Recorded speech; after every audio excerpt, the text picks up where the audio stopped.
也不是说，也不是那样子说的。所以说他这个是那个要付款吗？然后他的那个标题要参考，这个参考的是什么？还有专业口碑，但是这个还有专业它的热度应该是可以的，是不是？然后我们再往下，还有更过分的。王冠，你现在是登录还是怎么样？看这里，这是啥？你是用哪个扫的？你直接录个视频看一遍怎么操作的？这个你要设计一下，设到一点点细节，为什么眼睛一定要？为什么？它也可以是这个是那个王冠是全站是全球的。然后它也可以排到这样面，你看的话，你显示在几？你看，哦，这个有那么的东西哦，这边东西太多了。是不是？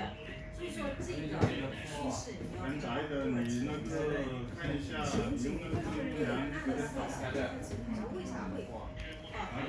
室内机要室内机啊，室内机是用电话的，是我们的先把这个照片拍。它这个我们来。可以在我们保护。你要不行，你录个视频嘛，我看一下具体怎么情况，好不好？人家表现的那个产品展示页，OK，就参考。然后。